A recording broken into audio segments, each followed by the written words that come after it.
હવે વરસાદ સિવાય અન્ય સમાચારોની વાત કરીએ। જામનગરમાં સ્વામિનારાયણ ગુરુકુલ સ્કૂલના સ્પોર્ટ્સ ટીચરની તાનાશાહી જોવા મળી છે। વાળમાં તેલ નહીં નાખવાના લીધે 3 વિદ્યાર્થીના બ્લેડથી વાળ કાપ્યા। ભોગ બનેલા વિદ્યાર્થીના પરિવારે જિલ્લા શિક્ષણ અધિકારીને લેખિતમાં ફરિયાદ કરી છે। સરકારી નવાનગર હાઈસ્કૂલમાં આ પ્રકારની ઘટના બની હોવાનો આક્ષેપ છે। જામનગરનું સ્વામિનારાયણ ગુરુકુલ સંકુલ અગાઉ પણ વિવાદમાં આવી ચૂક્યું છે અને હવે વધુ આ વિવાદ વકર્યો છે। આપને જણાવી દઈએ કે વાલીની ફરિયાદ બાદ પણ શિક્ષણ અધિકારીની શિક્ષકો અને શાળાને શો કોઝ નોટિસ આપવામાં આવી છે, જેથી કરીને આવું કૃત્ય શા માટે કર્યું તેવો જવાબ માંગવામાં આવ્યો છે।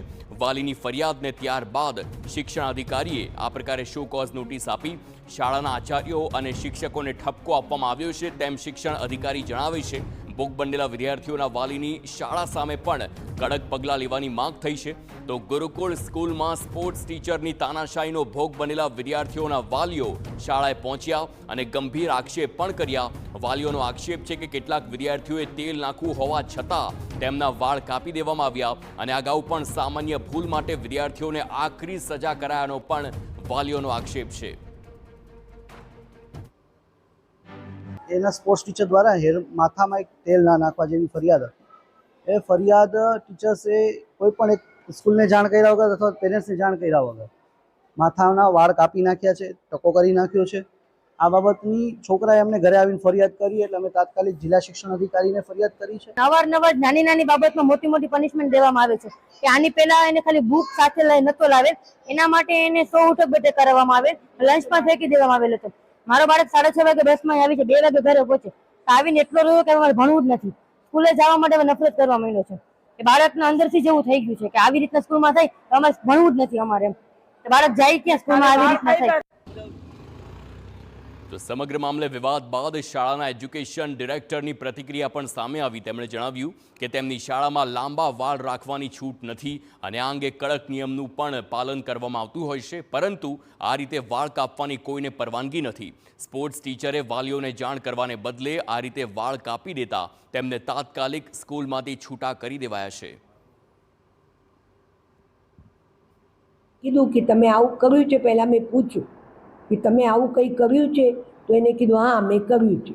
મેં કીધું કાલથી તમે સ્કૂલે આવતા નહીં, તમને આ બધું કરવાનું તમને કોને પરમિશન આપી, કોની રજાથી તમે આ બધું કર્યું પોતાના મનથી, એટલે કાલથી તમે સ્કૂલના પગથિયા ચડતા નહીં।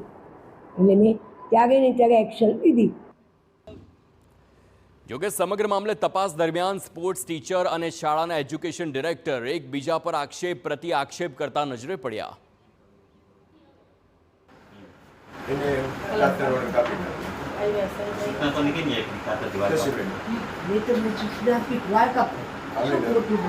મેડમ 5 દિવસ પહેલા આપણે વાત થઈ ગઈ, 5 દિવસ મેં કાપવાનું કીધું જ નહીં, મેં તમને કીધું બધાના વાળ ચેક કરવાના છે એટલે મોનિટર્સ કરે છે અમે વાળ, પછી આઈ કાર્ડ છે કે નહીં, નખ કાપે છે અને તમારે એના ઉપર ધ્યાન દેવાનું, છોકરાઓ કરે બરોબર।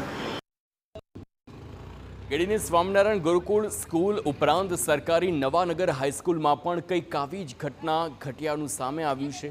બંને શાળાઓમાં જિલ્લા શિક્ષણ અધિકારી દ્વારા શો કોઝ નોટિસ પાઠવવામાં આવી છે અને આચાર્યોને ઠપકો પણ આપવામાં આવ્યો છે। કોઈપણ વિદ્યાર્થીની સામે કોઈપણ પ્રકારનું કોર્પોરલ પનિશમેન્ટ એ યોગ્ય નથી અને નથી જ। એટલે અમારા દ્વારા જિલ્લા શિક્ષણ અધિકારી કચેરી અને જિલ્લા પ્રાથમિક શિક્ષણ અધિકારી કચેરી બંને દ્વારા આ બાબતે ખૂબ જ ગંભીરતાથી નોંધ લેવામાં આવેલી છે અને આ પ્રકારની ઘટના ન બને તે માટે પણ તમામ પગલાઓ લેવા માટે શાળાઓના આચાર્યશ્રીઓને સૂચના આપવામાં આવેલ છે।